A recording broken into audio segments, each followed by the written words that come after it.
ठीक है गाइस, आज हम पढ़ाई करेंगे नए टॉपिक की, जो कि UPS के अंदर तो नहीं है बट इम्पोर्टेंट है, बट UPS से ही मतलब रिलेटेड है। ठीक है, अब क्या करेंगे, अब ये होगा कि हमने देखा रिलेशनशिप दो क्लासेस के बीच में, पेरेंट और चाइल्ड का।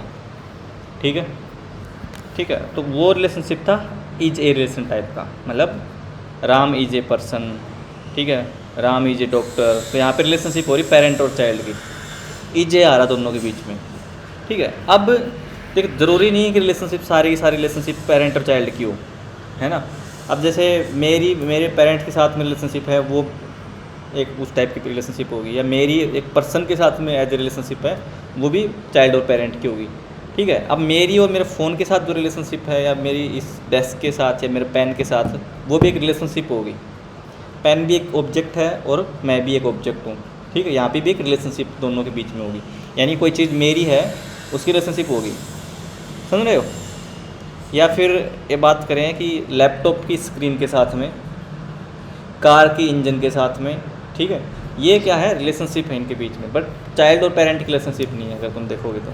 ठीक है, और उस रिलेशनशिप को बोलते हैं हैज़ ए रिलेशनशिप। ठीक है, हैज़ या हैव का मतलब होता है होना, like I have a pen. ठीक है, ही हैज़ ए पेंसिल। ठीक है, उसके पास एक पेंसिल है। और ही हैज़ ए फ़ोन, तो उसके पास एक फ़ोन है। तो हैज़ का मतलब होना, कोई चीज़ अपने पास रखना या होना। ठीक है, तो इस टाइप की जब आपको रिलेशनशिप लगे या फीलिंग आए कि भाई कोई चीज़ किसी के पास है, तो उसको बोलते हैं हैज़ ए रिलेशनशिप। ठीक है, तो अपने जो ऑब्जेक्ट और जो अपनी क्लासेज होंगी, उसके दो क्लासेस के बीच में हैज़ ए टाइप की भी रिलेशनशिप होगी। ठीक है, और इस रिलेशनशिप को हमने 3 भागों में डिवाइड किया है। तो सबसे पहले है एसोसिएशन, दूसरी है एग्रीगेशन, एंड तीसरी है कंपोजिशन। ठीक है, अब इसको हम डीप में अच्छे से पढ़ेंगे, और ये सारी चीज़ें काफ़ी ज़्यादा यूज होंगे आगे फ्लटर वगैरह में, डार्ट वगैरह में, इवन कोई भी प्रोग्रामिंग में लेके जाओगे अगर आप पढ़ोगे तो ये चीज़ें आपको देखने को मिलेंगी, एसोसिएशन, एग्रीगेशन, कंपोजिशन। ठीक है, इनके नाम को लेके कंफ्यूज मत हो कि बहुत सारे कॉम्प्लिकेटेड टॉपिक होगा, बिल्कुल आसान टॉपिक है, बस आपको समझने की ज़रूरत है। ठीक है, जैसे मैं आपको एक सिंपल सा एग्जाम्पल लेके दिखा रहा हूँ कि मैंने एक क्लास बनाई लाइब्रेरी। ठीक है, या फिर एक काम करते हैं, क्लास बनाई मैंने बुक। ठीक है, तो बुक में क्या हुआ, int page number, total page, या प्राइस लिख लेते हैं, प्राइस हो गया। ठीक है, और क्या हो गया उसका,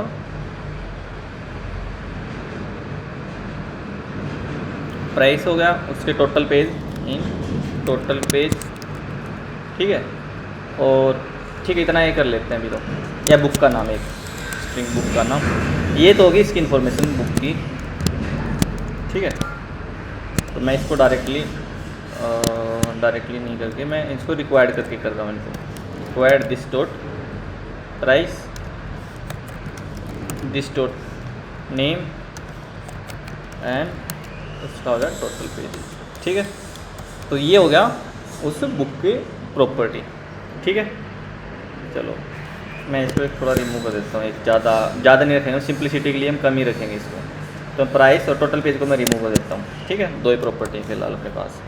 अब इसके अंदर एक प्रॉपर्टी हम और ऐड करते हैं, जिसका नाम है ऑथर। ठीक है, ऑथर का अगर मैं ये लेके चलूँ, ऑथर का मतलब होता है लेखक, जिसने उस बुक को लिखी।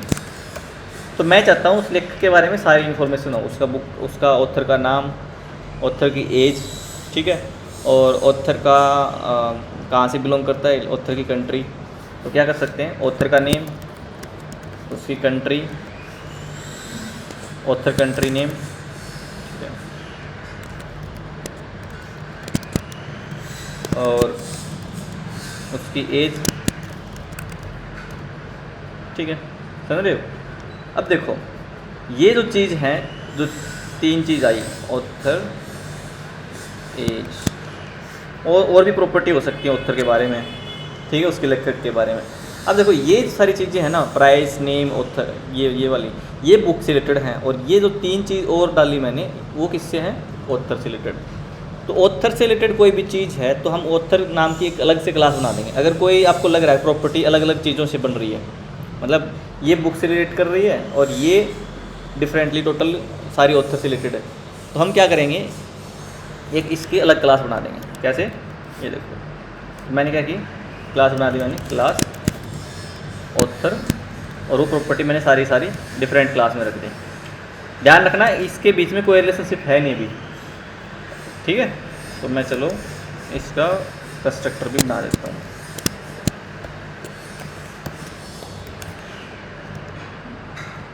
नेम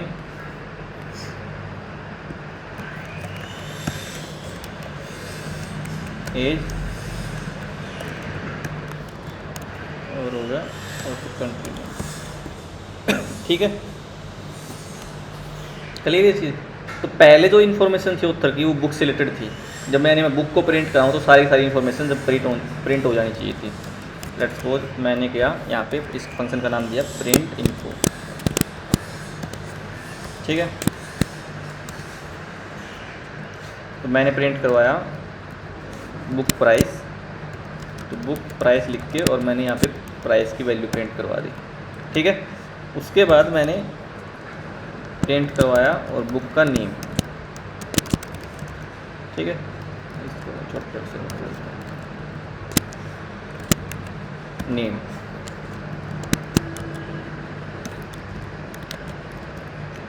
ठीक है। तो मैं चाहता हूँ कि ये इन्फॉर्मेशन प्रिंट हो जाए प्राइस और नेम, क्योंकि हम बुक का ऑथर का नाम भी प्रिंट करवा रहे थे लास्ट टाइम पे, मतलब इसके अंदर रख रहे थे। अब यहाँ पे हम क्या करेंगे, इस क्लास का ऑब्जेक्ट, क्लास का रेफरेंस वेरिएबल, ऑथर क्लास का रेफरेंस वेरिएबल हम बुक के यहाँ पे रखेंगे, ठीक है। आज से पहले यानी इस क्लास से पहले हम क्या कर रहे थे, क्लास के अंदर जो क्लास लेवल वेरिएबल होते थे वो नॉर्मल प्रॉपर्टी रखते थे, जैसे इंटीजर रख दिया, स्ट्रिंग रख दिया, बूलियन रख दिया, डबल रख दिया, लिस्ट रख दी, ठीक है। अब हम क्या कर सकते हैं, आप दूसरी क्लास का रेफरेंस वेरिएबल भी रखवा सकते हो। क्लियर ये चीज़। तो यहाँ पे जो रिलेशनशिप बनी बुक और ऑथर के बीच में वो हैज़ ए टाइप की रिलेशनशिप बन गई, ठीक है। किस टाइप की रिलेशनशिप होगी, हैज़ ए रिलेशनशिप, ठीक है। यानी बुक हैज़ ए ऑथर कि बुक के पास क्या है, ऑथर है, यानी बुक को किसने लिखा, ऑथर ने लिखा। आगे बात सुनना।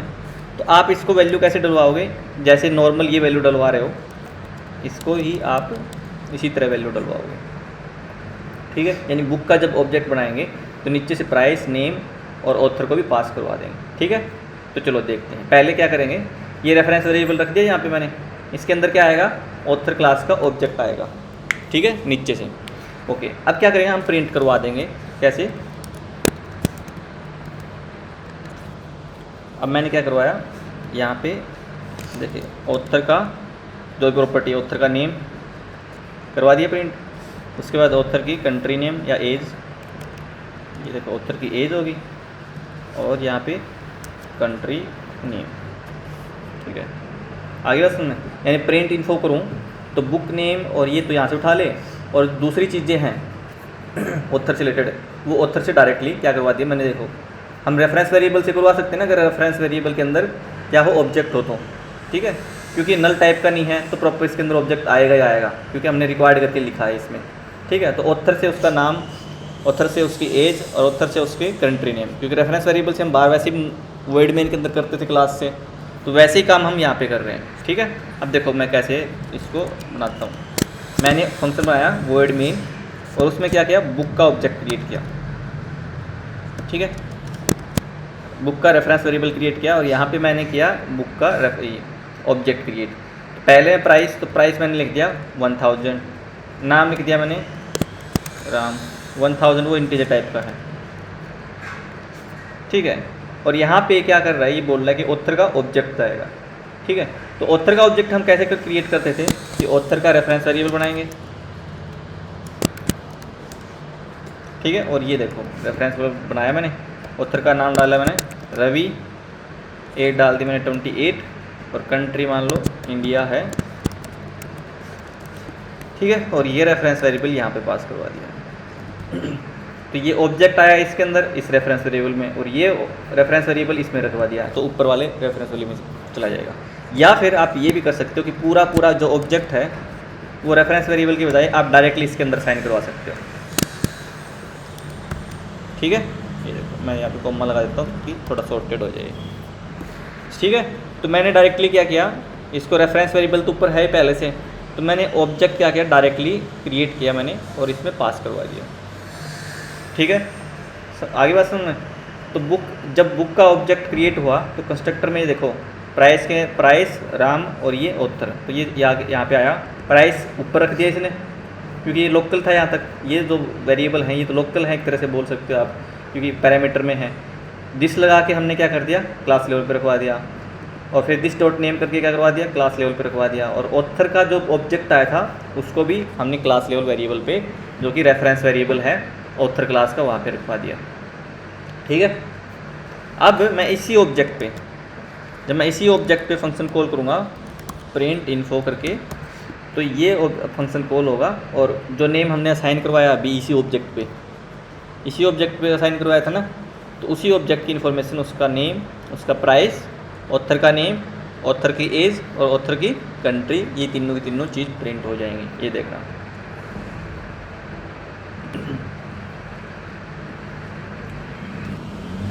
ठीक है। तो मैंने क्या कर दिया, बुक क्लास के अंदर हमने ऑथर की प्रॉपर्टी को एक्सेस कर लिया।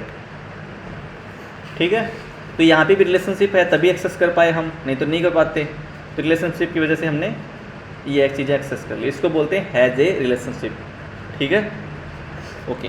अब आप प्रॉपर्टी एक्सेस कर पाए ना ऑथर क्लास की, वैसे ही आप उसके अंदर कोई फंक्शन होता वो भी एक्सेस कर सकते थे इस रेफरेंस वेरिएबल से, क्योंकि आपके पास रेफरेंस वेरिएबल है ऑथर क्लास का, उससे जो हम नॉर्मल काम करवा सकते हैं ना रेफरेंस वेरिएबल से, वो काम सारे सारे करवा सकते हो।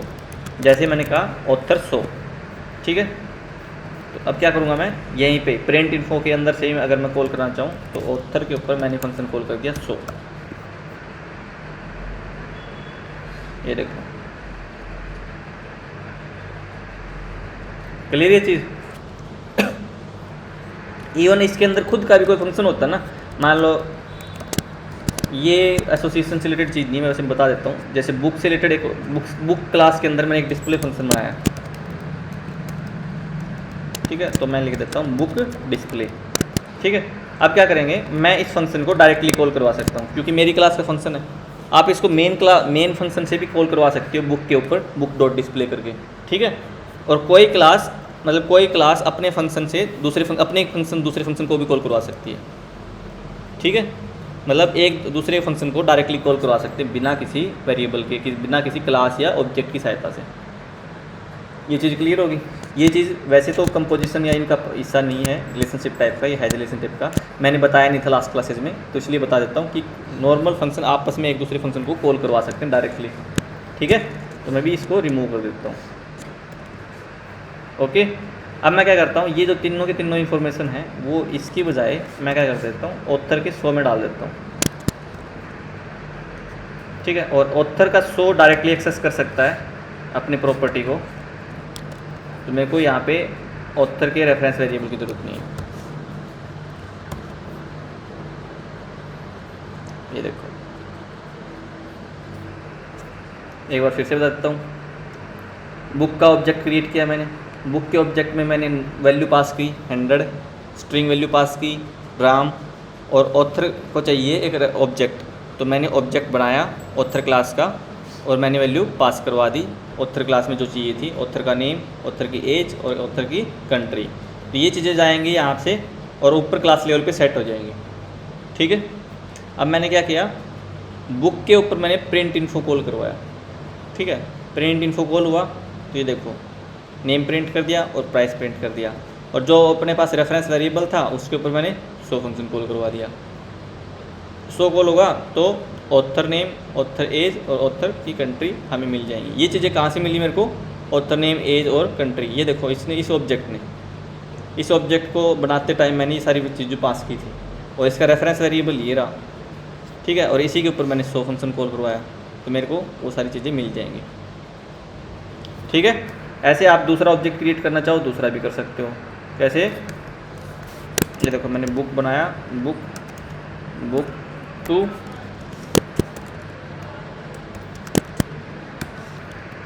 ठीक है। इस बुक का प्राइस है वो है 1500। नाम है श्याम और ऑथर है इस बुक का जो भी डिक्लेयर करेंगे हम, ठीक है। मैं थोड़ा सा नीचे कर देता हूँ ताकि समझ में आ जाए। तो ऑथर का नेम, बुक का नेम था, सॉरी, अरे यार ये बुक का नेम था, ये बुक की प्रॉपर्टी थी ना, तो बुक का नेम था ये, ठीक है। तो ये मान लो इंग्लिश की बुक थी और ये जो बुक है वो हिंदी की बुक है, ठीक है। यहाँ पे उसका नाम होगा, ऑथर का नाम, यहाँ पे ऑथर की एज होगी, ठीक है, और यहाँ पे कंट्री होगी जो कि इंडिया है, ठीक है। तो मैंने डायरेक्टली ऑब्जेक्ट बनाया और मैंने बिना रेफरेंस वेरिएबल में रिक्वायर मतलब बाहर एक्सप्लिसिटली मैंने क्या किया, डायरेक्टली ऑब्जेक्ट बना के और ऊपर जो क्लास लेवल पर वेरिएबल रेफरेंस है उसको मैंने असाइन करवा दिया डायरेक्टली, ठीक है। तो बुक 2 बन गई और बुक 2 से मैंने फंक्शन कॉल किया प्रिंट इन्फो, और ये प्रिंट इन्फो कॉल होगा तो उसका नाम मतलब इस ऑब्जेक्ट पे जो भी हमने वैल्यू रखवाई है हिंदी 1500 और उसके ऊपर ही हमने ऑब्जेक्ट रखवाया, ये ऑब्जेक्ट भी यहाँ पे मिल जाएगा और ऊपर रखवा देगा।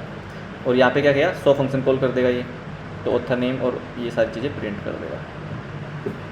ये देखो हिंदी, उसका प्राइस और उसके ऑथर का नाम, ठीक है। क्लियर हो गई ये चीज़। तो इस चीज़ को बोलते हैं हैज रिलेशनशिप। क्लियर है चीज़। आपको बहुत सारी बार आपको ऐसे देखने को मिलेगा कि दूसरी क्लास का ऑब्जेक्ट हम डायरेक्टली क्रिएट करेंगे एंड देन उसके फंक्शन कॉल करेंगे। क्लियर है चीज़, ठीक है। तो इसको बोलते हैं हैज रिलेशनशिप। और ये टॉपिक हो गया अपना एसोसिएशन। ये बोल सकते हो ये जो एसोसिएशन, एग्रीगेशन और कंपोजिशन, ये तीनों एक जैसे इम्प्लीमेंटेशन उनकी सेम है, मतलब कोडिंग अगर करोगे तो सेम है, बट थोड़ा सा इसका जो मीनिंग है डिफरेंट है, ठीक है। वो मैं अलग क्लास में समझाऊंगा क्योंकि आज अगर कराया तो शायद थोड़ा कन्फ्यूजन हो जाए। फिलहाल तो मैं आपको ये बताना चाह रहा हूँ कि आप दूसरी क्लास का ऑब्जेक्ट क्रिएट करके उसके फंक्शन वगैरह कॉल करवा सकते हो, ठीक है। बट कॉल कैसे होंगे, उसके ऑब्जेक्ट के रेफरेंस वेरिएबल पे कॉल करवा सकते हो दूसरी क्लास के, ठीक है। इनर टेंस में क्या होता था, आपको बस एक्सटेंड करने की जरूरत थी और पेरेंट क्लास की सारी चीज़ें आपको मिल जाती थी बाय डिफ़ॉल्ट जो भी पब्लिक हैं, ठीक है। आपको ना ही कोई उसकी पेरेंट क्लास का लाइक रेफरेंस वेरिएबल की ज़रूरत होती थी, कुछ भी ज़रूरत नहीं थी, डायरेक्टली आप कॉल करवा सकते थे। क्लियर ये चीज़। तो ये था अपना टॉपिक इम्पोर्टेंट और ये काफ़ी ज़्यादा यूज़ होगा आगे। अगर देखोगे आप फ्लटर वगैरह में तो आप दूसरी क्लास के ऑब्जेक्ट बना के उसके फंक्शन कॉल, उसकी प्रॉपर्टी को एक्सेस कर रहे होगे किसी दूसरी क्लास से, ठीक है। मेन की ज़रूरत नहीं है, आप दूसरी क्लास से भी करवा सकते हो, ठीक है। तो ये था अपना टॉपिक, इसको अच्छे से कर लेना, इसके अच्छे से एग्जाम्पल कर लेना। कल इसको डीप में पढ़ेंगे, एसोसिएशन, एग्रीगेशन एंड कंपोजिशन क्या चीज़ होती है। मैं कुछ एग्जाम्पल भेज दूँगा आपको।